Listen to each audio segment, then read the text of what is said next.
유대인의 3대 절기는 유월절, 칠칠절, 초막절입니다. 유월절은 애굽에서 해방되고 출애굽한 것을 기념하는 절기입니다. 칠칠절은 애굽에서 나온 이후에 시내산에서 하나님께로부터 율법을 받은 것을 기념하는 절기입니다. 초막절은 광야에서도 먹이시고 인도하신 하나님의 은혜, 광야의 은혜를 기억하고 감사하는 절기입니다. 유대인의 절기는 하나님의 은혜를 감사하는 절기입니다. 동시에 유대인의 절기는 메시아의 오심을 기다리는 절기이기도 합니다. 절기의 중심도 예수님입니다. 유월절, 칠칠절, 초막절의 주인은 예수님입니다. 예수님은 초막절에 서서 외치셨습니다. 나는 생수의 강이니라. 누구든지 목마르거든 내게로 와서 마시라 하셨습니다. 그리고 예수님은 초막절에 나는 세상의 빛이니라. 나를 따르는 자는 생명의 빛을 얻으리라 선언하셨습니다. 그리고 예수님은 유월절에 십자가를 지시고 마지막 유월절 어린 양이 되셨습니다. 유월절에 예수님은 짐승의 피가 아닌 예수님 자신의 피로 새 언약을 세워 주셨습니다. 유월절에 예수님은 새로운 언약 성찬식을 제정해 주셨습니다. 그리고 예수님은 오순절에 성령이 임하게 하셨습니다. 예수님 부활하시고 성천하신 후에 오순절에 성령이 바람처럼 불처럼 임했습니다. 오순절 성령 강림으로 예수님이 참 성전이 되시고 예수 그리스도를 믿는 믿음의 사람들은 예수님의 몸된 교회를 이루게 하셨습니다. 그렇습니다. 절기의 중심도 예수님입니다. 예수 그 이름의 뜻은 구원하시는 분이라는 뜻입니다. 사람은 몸을 어디를 찔러도 피가 흐르죠. 성경은 어디를 눌러도 이렇게 예수님의 뜨거운 보혈의 피가 흐릅니다. 성경을 요약하면 예수 그리스도입니다. 성경의 중심은 예수님입니다. 역사의 중심도 예수님입니다. 오늘 우리 시대 모든 인류의 과제가 뭐냐? 내 삶의 중심에, 각자의 삶의 중심에 예수님을 모시는 것입니다. 이것이 우리 모든 인류에게 주어진 과제입니다. 내 인생의 중심에 예수님을 모시는 것이 복이고, 내 가정의 중심에 예수님을 모시는 것이 복이고, 우리 한국 교회의 중심에 예수님을 모시는 것이 복이고, 우리 사랑하는 나라 대한민국의 중심에 예수님을 모시는 것이 복인 줄로 믿습니다. 요한복음 7장과 8장은 초막절을 배경으로 합니다. 초막절에는 두 가지 큰 행사가 진행이 됩니다. 낮에는 실로암 연못에서 물을 기르다가 성전 제단 앞에 붓는 의식을 진행합니다. 밤이 되면 성전 뜰에 불기둥을 높이 세우고 불을 환하게 밝히는 행사를 진행합니다. 그래서 예수님은 초막절에 두 가지 큰 말씀을 선포하셨습니다. 내가 생수의 강이니라. 나를 믿는 자는 그 배에서 생수의 강이 흘러나오리라. 또 한 말씀 선언하셨는데 나는 세상의 빛이니라. 나를 따르는 자는 어둠에 다니지 아니하고 생명의 빛을 얻으리라. 그렇게 두 가지 큰 말씀을 선포하셨습니다. 요한복음 7장 37절과 38절 같이 읽겠습니다. 명절 끝날 곧 큰 날에 예수께서 서서 외쳐 이르시되 누구든지 목마르거든 내게로 와서 마시라. 나를 믿는 자는 성경의 이름과 같이 그 배에서 생수의 강이 흘러나오리라 하시니, 초막절 낮에는 무슨 행사를 한다고요? 실로암 못에서 물을 기르다가 성전 제단에 붓는 의식을 거행합니다. 그래서 예수님이 서서 외치셨어요. 내가 생수의 강이니라. 나를 믿는 자는 그 배에서 생수의 강이 흘러 넘치리라. 성령의 감동하심으로 나를 믿는 자는 성령의 충만한 은혜를 누리며 살리라. 그렇게 선포하셨어요. 요한복음 8장 12절도 같이 읽습니다.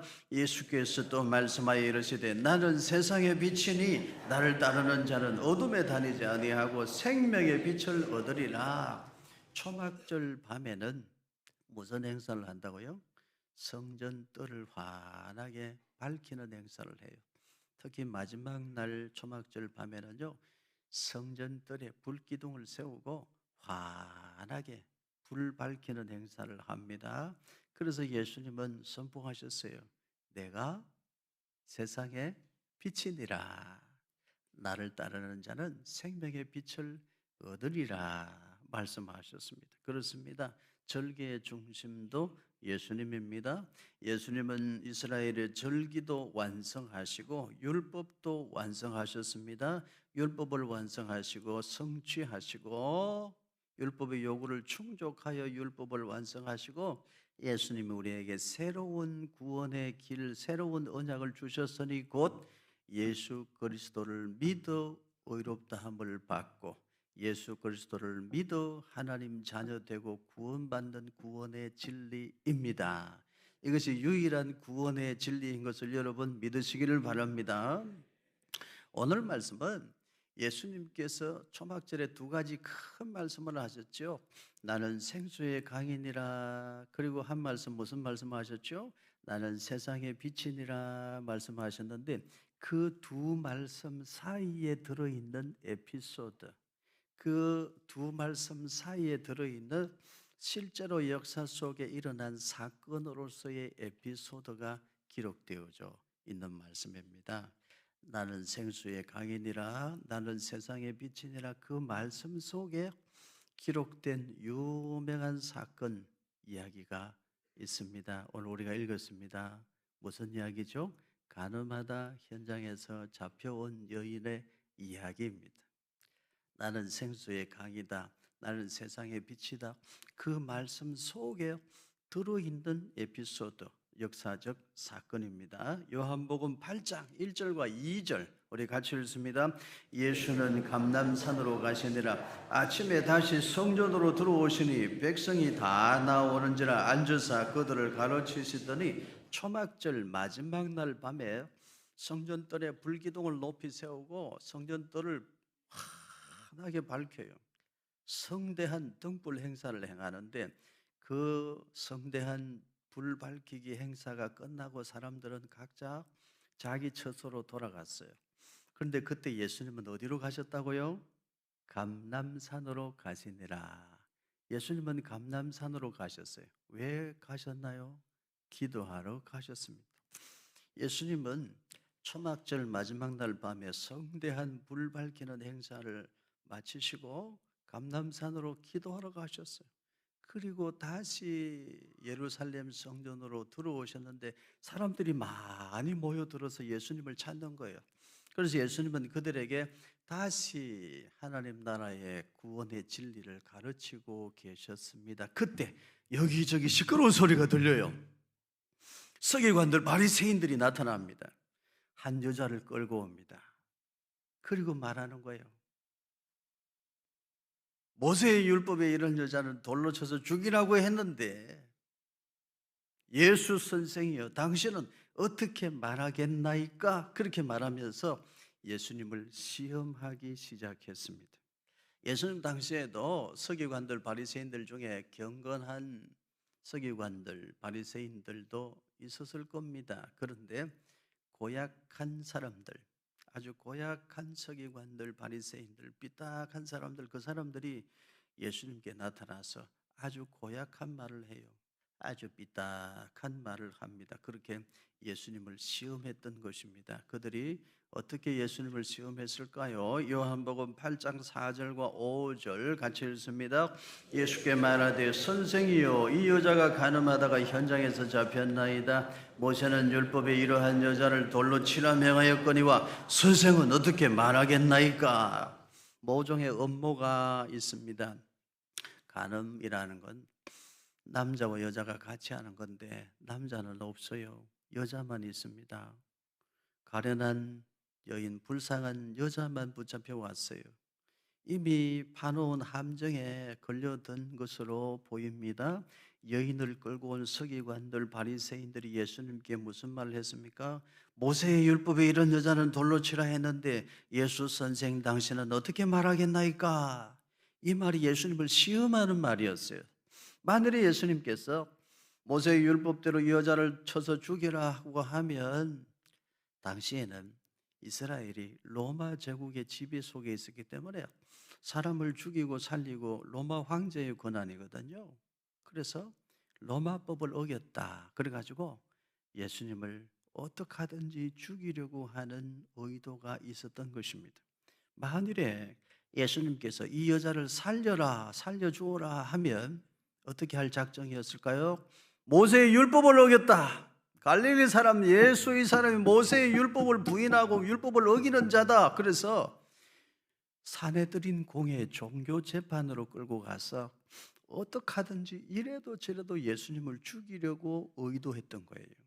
그래서 모세의 율법에 이런 여자는 돌로 쳐서 죽이라 했는데 당신은 어떻게 말하겠나이까? 이렇게 아주 고약한 말, 아주 삐딱한 말을 한 것이죠. 서기관들은 어떤 사람들이었느냐? 율법을 필사하고 연구하고 가르치던 사람들이에요. 바리새인은 어떤 사람들이었느냐? 자기들이 율법을 제일 잘 지킨다고 생각했던 사람들, 우월주의자들이고, 율법을 지켜 의롭다함을 받을 수 있다고 생각했던 율법주의자들이고 분리주의자들이었어요. 이들은 스스로 자기들이 믿음이 제일 좋다고 생각했던 사람들입니다. 그런데 이 사람들이요, 예수님을 믿질 않았어요. 갈릴리에서 무슨 선한 것이 나와? 갈릴리에서는 선지자도 나오지 못한다. 이런 말을 했어요. 이유가 뭘까요? 이 사람들은 하나님의 영광보다 자기의 영광이 더 중요했기 때문에 그렇습니다. 입으로 하나님의 영광을 말했지만 사실은 자신의 기득권을 유지하는 일에 더 열심을 내었던 사람들이 있죠. 남의 유익을 구하는 자들이 아니고 자기의 유익만 구하는 자들이었습니다. 덕을 세울 줄 모르는 사람들이었어요. 그래서 이 땅에 오신 예수님을 부인하는 거예요. 부인하고 싶은 거예요. 이 사람들이 어찌하든지 예수님을 죽이려고 했습니다. 그들의 마음에는 정죄하는 마음이 가득했어요. 그들의 입에는 정죄하는 말들이 가득했어요. 그들의 손에는 다른 사람을 정죄하는 돌이 들려져 있었습니다. 어느 시대나 이런 사람들이 있습니다. 예수님 앞에 가련한 여인을 끌고 와서 서기관들, 바리새인들 그들이 뭐라고 말했습니까? 이런 여자는 돌로 쳐서 죽여야 됩니다 말했잖아요. 그 서기관들, 바리새인들은 정작 어떤 사람들이었을까요? 마태복음 23장 27절입니다. 같이 읽습니다. 화 있을 진저 외식하는 서기관들과 바리새인들이요 회칠한 무덤 같으니 겉으로는 아름답게 보이나 그 안에는 죽은 사람의 뼈와 모든 더러운 것이 가득하도다. 서기관들 바리새인들을 회칠한 무덤 같은 사람들이었어요. 당시에 좋은 서기관 바리새인들도 물론 있었을 거예요. 예수님 앞에 가련한 여인을 끌고 와서 예수님을 시험했던 그 서기관들 바리새인들은 어떤 사람들이냐? 회칠한 무덤 같은 사람들이요. 겉은 아름답게 꾸며놨는데 속에는 온갖 더러운 것이 가득해 겉과 속이 다른 사람들이에요. 그런데 그 사람들이 가장 거룩한 예수님을 비난하고 비판하고 예수님을 죽이려고 나선 거예요. 이 사람들은 천국 문을 닫고 자기도 안 들어가고 다른 사람도 천국으로 못 들어가게 하는 아주 고약한 사람들입니다. 이 사람들이 예수님을 죽이겠다고 나선 거예요. 여기서 질문입니다. 가늠하다 현장에서 잡혀온 여인을 예수님 앞에 세워놓고 이런 여자는 율법대로 하면 돌로 쳐서 죽여야 되는데 예수 당신은 뭐라고 말하겠나이까? 말하던 사람들 중에는 이미 손에 돌을 들고 있는 사람들도 있었을 겁니다. 그들 중에 가장 큰 돌을 손에 들고 있었던 사람은 누구일까요? 모릅니다. 성경이 말하지 않아. 그냥 생각해 보는 거야. 누구일까요? 제 생각에는 가장 더러운 사람이었을 거예요. 속으로 숨겨놓은 삶이, 숨겨진 삶이 가장 더럽고 추한 사람이 아마도 가장 큰 돌을 들었을 것입니다. 그것이 타락한 인간의 실상입니다. 오늘 우리는 어떤 인간인가 생각해 봐야 돼요. 요한복음 8장 6절 같이 읽으십시다. 그들이 이렇게 말하면 고발할 조건을 얻고자 하여 예수를 시험함이로라. 예수께서 몸을 굽히사 손가락으로 땅에 쓰시니 하나님의 형상으로 지음받은 사람인데 그 귀한 사람을 함부로 대하는 사람들이 있습니다. 인간의 존엄성을 훼손하는 사람들이 있어요.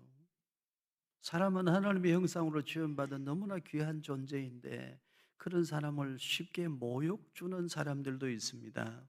타인에게 가혹한 사람들이 있어요. 다른 사람을 쉽게 정죄하는 사람들이 있습니다. 사실 그 사람들은 하나님 앞에서 정직하지 못한 사람들이요, 자기 자신에게도 정직하지 못한 사람들이요, 마음이 병든 사람이요, 영혼이 병든 사람이요, 자존감이 아주 불량스러운 사람들에 불과한 거예요. 지금 예수님 앞에 그런 사람들이 서 있습니다. 예수 선생이요, 당신은 어떻게 말하겠나이까? 그러면서 씩씩거리고 있습니다. 그들 앞에서 예수님은 어떻게 하셨어요? 예수님은 몸을 굽히셨습니다. 그리고 땅에 무언가를 쓰기 시작하셨어요. 다른 사람을 정죄하는 마음을 땅으로 가라앉히신 거예요. 그리고 예수님은 결국 다른 사람 정죄하는 그 마음을 자기 자신에게로 방향을 돌려놓으셔요. 이런 여자는 돌로 쳐서 죽여야 한다고? 그러면 너는 어떠냐? 방향을 돌려놓으신 거예요.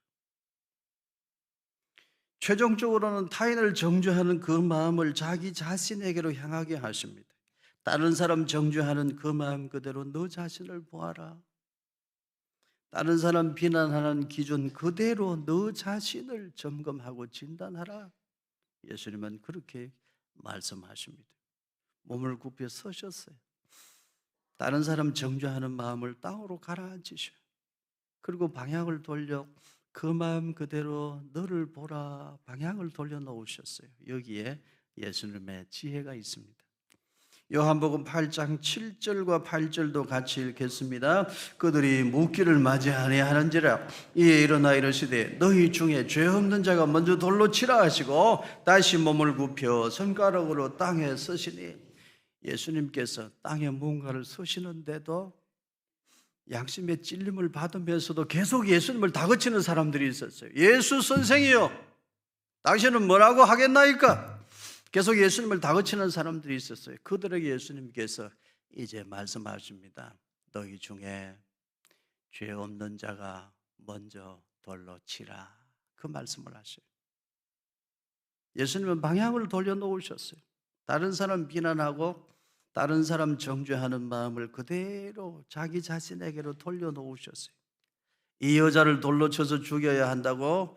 그러면 너는 어떠냐? 모세의 율법대로 이런 여자는 돌로 쳐서 죽여야 한다고? 그래, 그러면 너는 어떠냐? 이 여자를 정죄하는 마음 그대로, 율법의 기준 그대로 너 자신을 보아라. 예수님은 그렇게 말씀하셨어요. 그러니까 어떤 일이 생깁니까? 어른으로 시작하여 젊은이까지 전부 다 하나씩 하나씩 자기 처소로 돌아갔다. 성경이 이렇게 기록하거든요. 저는 생각해 봅니다. 그래도 그 시대 사람들은 지금 우리 시대 사람들보다는 나았다, 그런 생각을 해요. 그래도 그 시대 사람들은 양심이 살아 있었어. 너희 중에 죄 없는 자가 먼저 돌로 치라 그러니까 어른으로부터 젊은이까지 각자 자기 처소로 돌아갔는데 양심의 가책을 느꼈대요. 오늘 우리 시대의 사람들보다 나은 것 같아요. 2000년 전의 사람들, 바리새인들, 서기관들, 그들은 그래도 양심의 가책을 받고 돌을 내려놓고 자기 집으로 돌아갔대요. 만일에 여러분 생각해 봅시다. 오늘 우리 시대에 이런 일이 있었다면 너희 중에 죄 없는 자가 먼저 돌로 치라 그러면 예 하고 먼저 돌 던지는 사람이요, 오늘 우리 시대에 있을 거야. 그렇게 생각 안 해요?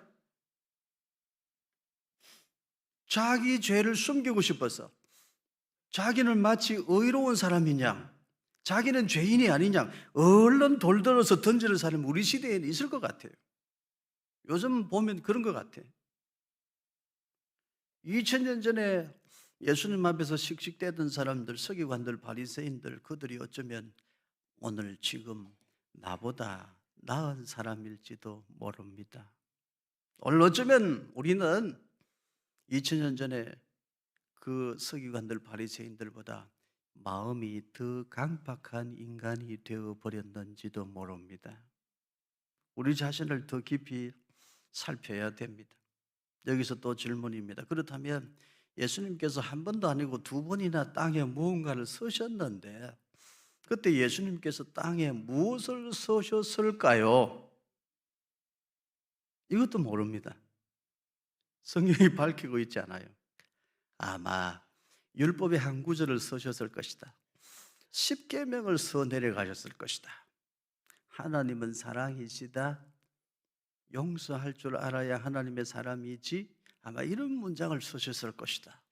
그렇게 사람들이 생각하기도 하고요. 또 어떤 학자들은 그저 관심을 땅으로 방향을 돌려놓기 위해서 그저 아무 의미 없는 걸 끄적끄적 낙서를 하셨을 것이다. 그냥 끄적끄적 되셨을 것이다. 이렇게 해석하기도 해요. 그런가 하면 아주 재미있는 추측을 하는 사람들도 있습니다. 거기 둘러선 사람들의 이름을 딱 적고 거기 둘러선 사람들의 죄목을 하나씩 적어 가셨을 것이다. 이렇게 재미있는 추측을 하기도 합니다. 김석이관은 2024년 10월 27일 날 누구하고 간음하다. 거기 둘러선 사람들 중에 이 바리새인은 언제 남의 것을 도둑질했다. 박 바리새인은 언제 미스김하고 놀아났다. 그렇게 이런 여자는 돌로 쳐서 죽여야 됩니다 하고 서 있는 사람들 이름을 딱 적고 그 사람들의 죄목을 하나 적어 내려가니까 가만히 보니까 큰일 났거든요. 자기 죄가 들통나 자기가 돌에 맞아 죽을 형편이 될 것 같거든요. 그러니까 얼른 도망갔다. 그렇게 재미있는 추측을 하는 사람들도 있는데 모릅니다. 예수님 뭐라고 적으셨는지는 몰라요. 다만 저는 생각할 땐 너희 중에 죄 없는 자가 먼저 돌로 치라, 그 말씀을 사실은 땅에 두 번 적으신 것이 아닐까. 그걸 예수님께서 음성으로 들려주실 때 그제서야 비로소 양심의 깊은 가책을 느끼고 다 각자 처소로 돌아간 것이 아닐까, 그런 생각을 해봅니다. 중요한 것은 이것입니다. 예수님 앞에서 모든 사람이 죄인이라는 사실이 드러난 거예요.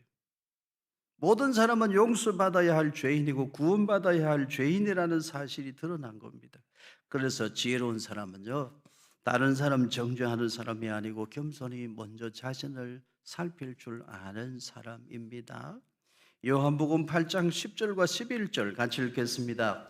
예수께서 일어나사 여자 외에 아무도 없는 것을 보시고 이르시되 여자여, 너를 고발하던 자들이 그들이 어디 있느냐? 너를 정죄한 자가 없느냐? 대답하되 주여 없나이다. 예수께서 이르시되 나도 너를 정죄하지 아니하노니 가서 다시는 죄를 범하지 말라 하시니라. 사람들이 다 떠나갔어요. 이제 예수님과 그 가련한 여인만 남았습니다. 예수님 말씀하셔요. 너를 정죄하던 사람들이 다 떠나갔구나. 나도 너를 정죄하지 않겠다. 편안히 가라. 다만 다시는 죄를 범하지 말라 말씀하셨어요. 예수님은 그렇게 말씀하셨어요. 예수님은 죄를 간과하시는 분은 아니십니다. 다만 예수님은 죄인을 용서하십니다. 죄 사함이 없이는 구원이 없기 때문입니다. 예수님은 그렇다고 죄를 간과하시는 분은 아닙니다. 예수님은 철저히 죄를 벌하시는 분입니다. 예수님은 철저히 죄를 벌하셔요. 그런데 예수님 당신께서 십자가에 달리심으로 철저히 죄를 벌하십니다. 그것이 십자가의 도입니다. 죄는 올무와 같고 그물과 같아요. 결국 죄는 사람을 사망에 이르게 합니다. 죄는 사람을 사망의 권세로 묶어서 사망의 사슬에서 벗어나지 못하게 만들어 버려요. 결국 죄는 사람을 죽입니다. 이것이 죄로 타락한 인간의 실상이에요. 선악과를 범하고 선과 악의 기준을 내 마음대로 전할 거야. 내가 선이라고 하면 선이고 내가 악이라고 하면 악이야. 하나님이 정해놓은 규범대로 살지 아니할 거야. 그렇게 선악과를 범하고 자기가 하나님 노릇하려고 했던 인간의 실상은 어떠하냐 하는 거예요. 죄의 사슬에 묶여서 죽을 수밖에 없는 인간으로 전락하고 만 거예요. 그것이 전적으로 부패하고 타락한 인간의 실상입니다. 자기가 하나님 노릇하려고 했던 원죄를 가진 인간의 실상이 그러합니다. 인간 스스로의 힘으로는 죄와 사망의 권세로부터 벗어날 길이 없습니다. 그래서 하나님의 아들 예수님이 사람의 몸을 입고 대속의 제물이 되시려고 이 땅에 오셨습니다. 바로 그 말씀이 오늘 말씀 요한복음 8장에 있습니다.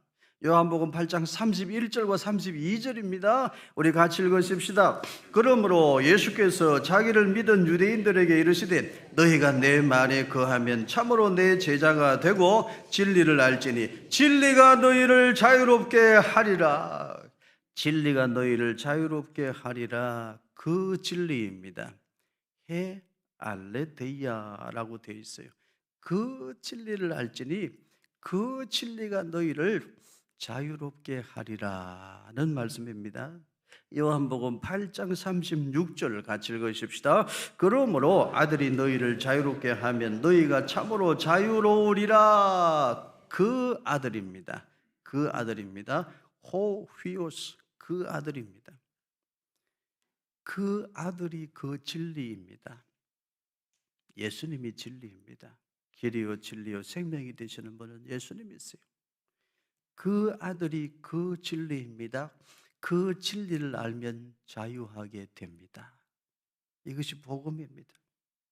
구약시대의 남종이나 여종이나 종을 속량하는 데 필요한 몸값이 은 30이에요.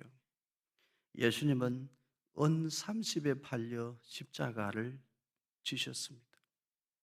그 아들이신 예수님은 그렇게 우리를 대신하여 죽으심으로 우리에게 자유를 주셨습니다. 그 아들이신 예수님이 우리를 살리시려고 우리에게 자유를 주셨습니다. 예수 그리스도 그분만이 우리를 구원하시는 유일한 구원의 주님이십니다. 여러분은 이 구원의 진리를 분명히 믿고 신앙생활 하시기를 축복합니다. 요한복음 8장의 마지막 절, 요한복음 8장 59절을 우리 같이 읽으십시다. 그들이 돌을 들어 치려 하거늘 예수께서 숨어 성전에서 나가시니라. 서기관들과 바리새인들이 가련한 여인을 끌고 와서 예수님을 시험했습니다. 모세는 율법에 이런 여자를 돌로 치라 했는데 당신은 어떻게 말하겠나이까 물었습니다. 예수님은 말씀하셨죠. 너희 중에 죄 없는 자가 먼저 돌로 치라 말씀하셨습니다. 말씀의 권능으로 손에 돌 들었던 사람들 다 돌려보내고 그녀에게 자유를 주셨어요. 그녀를 살려 구원해 주셨습니다. 그런데 여러분, 그때 사람들이 손에 들었던 그 돌이 마지막에는 누구를 향하고 있습니까? 요한복음 8장 마지막 절은 아주 오묘하게 기록해요. 그 돌이 마지막은 예수님을 향하고 있습니다. 초막절에 예수님은 선언하셨어요. 누구든지 목마르거든 내게로 오라. 내가 생수의 강이니라. 나는 빛이니라. 어둠에 다니지 말고 내게로 오라. 생명의 빛을 얻어라 말씀하셨어요. 그리고 초막절에 예수님은 율법으로는 죽을 수밖에 없는 여인을 살려주셨어요. 율법으로는 살 길이 없는 인간을 예수님이 살려주셨어요. 그런데 그 결과 마지막은 뭐냐? 예수님 당신께서 십자가의 길로 가시는 길이었어요. 예수님은 초막절에 가늠하다 현장에서 잡혀온 여인을 살리십니다. 그녀에게 자유를 주셨어요. 그런데 그 결과가 뭐냐 하면 이제 예수님이 돌에 맞아 죽을 형편이 되셨습니다. 서기관들, 바리새인들, 유대교의 교권주의자들 그들이 예수님을 죽이기로 혈안이 됩니다. 그래서 예수님은 숨었대요. 비겁하게 숨으신 것이 아닙니다. 예수님은 유월절 어린 양으로 자신을 십자가에 매달아야 하셨기에 그 자리를 피하신 겁니다. 예수님의 시간표는 유월절에 맞추어져 있었어요. 유월절에 우리의 죄를 대속하시는 대속의 제물로 자신을 십자가에 매다는 시간, 그 시간에 예수님의 시간표는 맞추어져 있었습니다. 예수님은 그렇게 사셨습니다. 우리가 알아야 할 것은 이것입니다. 초막절에 가련한 여인을 살려주신 예수님은 이제 점점 더 십자가의 길로 다가가십니다. 이제 예수님은 점점 더 유월절 어린 양으로 자신을 십자가에 내어주시는 그 길로 다가가십니다. 예수님은 그렇게 사셨습니다. 예수님이 우리를 대신하여 죽으심으로 우리가 살았습니다. 예수님이 십자가를 지셨기에 우리가 죄사함을 받았습니다. 예수님이 채찍에 맞으심으로 우리는 나음을 받았습니다. 예수님이 우리를 대신하여 징계를 받으셨기 때문에 우리는 평화를 누리게 되었습니다. 내가 잘나서 구원받은 것이 아닙니다. 내가 율법을 다 지켜 구원받은 것이 아닙니다. 우리는 오직 예수님 십자가 대속의 공로로 구원받은 하나님 백성인 줄로 믿습니다. 예수님 십자가 대속의 공로로 우리를 살려 우리에게 생수의 강이 되시고 우리에게 생명의 빛이 되셨습니다. 그 예수님께서 오늘 저와 여러분에게도 말씀하십니다. 너희 중에 죄 없는 자가 먼저 돌로 치라 말씀하십니다. 예수님 대속의 공로로 죄사함 받고 구원받은 사람의 손에는 다른 사람 정죄하는 돌이 있으면 안 됩니다. 예수님 대속의 공로로 구원받은 사람의 마음에는 다른 사람 정죄하는 마음이 있으면 안 돼요. 예수님 대속의 공로로 구원받은 사람이 다른 사람을 쉽게 정죄하고 원망하고 비난하고 돌 던지고 그렇게 산다면 진실로 그 사람이 예수님 대속의 보혈의 공로로 구원받은 사람인지 다시 생각해야 돼요.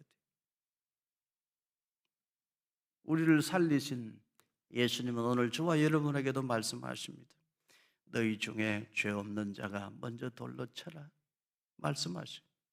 다른 사람 비난하고 정죄하는 그 마음 그대로 너 자신을 보아라. 다른 사람 돌 던지는 그 기준 그대로 너 자신을 보아라. 예수님은 오늘 저와 여러분에게도 그 말씀을 하십니다. 지금 여러분 중에 혹 손에 원망의 돌, 미움의 돌, 다른 사람 정죄하는 돌을 들고 있다면 그 돌을 내려놓으시기를 바랍니다. 성도들도 세상 사람들과 같이 상처받고 사는 것은 일반이잖아요. 이런 분들이 있습니다. 어릴 때 부모님에게 너무 많이 상처를 받았대요. 평생 그것을 가슴에 안고 살아요. 간간히 부모님을 원망하면서 삽니다. 성도 여러분, 이제 그 돌을 내려놓으시기를 바랍니다. 부모님께는 말 못할 사정이 있었을 겁니다. 평생 부모님 원망하는 미움의 돌 내려놓으십시오. 부부 사이에도 돌 던지는 분들이 있는 것을 봅니다. 남편과 아내 사이에 서로 돌 던집니다. 여러분 그렇게 하지 않기를 바라요. 그 돌 내려놓으시기를 바랍니다. 남편과 아내 사이에 돌 던지기 그만하십시오. 가장 슬픈 일입니다. 형제 자매 사이에 돌 던지는 분들이 있는 것을 봅니다. 한 부모 밑에 태어났는데도 서로 돌을 던져요. 여러분 그 돌 내려놓으시기를 바랍니다. 율법의 기준에 의하면 돌에 맞아 죽어야 할 사람은 나요. 그런 나를 주님이 살리셨어요. 가늠하다 현장에서 잡혀온 그 여인의 모습은 오늘 우리의 모습을 보여주는 거예요. 내가 그런 존재인데 주님이 십자가의 길로 가시면서 나를 살려주신 거예요. 이웃을 향해 돌 던지기 쉽게 하는 거, 그 버릇도 고쳐야 됩니다. 직장에서 동료를 향해 쉽게 돌 던지게 하는 거, 그것도 그리스도인의 삶으로는 합당하지 않습니다.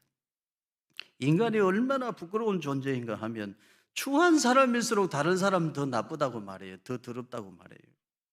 악한 사람일수록 다른 사람 더 악하다고 말해요. 더 정죄합니다. 죄로 타락한 인간의 실상이 그러합니다.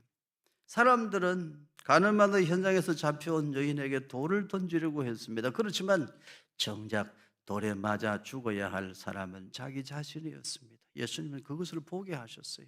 그게 오늘 말씀입니다. 인간이 인간다워지는 길이 어디에 있습니까? 겉으로는 거룩한 척에도 속으로는 더러운 것이 가득한 인간, 회칠한 무덤 같은 우리 인간이 참으로 인간다워지는 길이 어디에 있습니까? 한 가지 길밖에 없습니다. 예수님을 만나는 길밖에 없습니다. 예수님, 그분의 말씀을 깊이 새겨 듣는 길밖에 없습니다. 그리하면 예수님을 만나면 나를 위해 십자가 지시고 죽기까지 하신 그분의 음성을 들으면 마비된 양심이 다시 깨어납니다. 그리고 주제넘게 손에 들었던 다른 사람 정죄하는 돌 내려놓게 됩니다. 예수님을 만나 비로소 인간다운 인간이 되는 거예요. 사랑하는 성도 여러분, 오늘 우리는 가련한 여인을 끌고 와서 예수님 앞에 세워놓고 씩씩거리면서 예수님을 시험하던 그 서기관들, 바리새인들, 그들을 닮은 사람은 아니기를 바랍니다.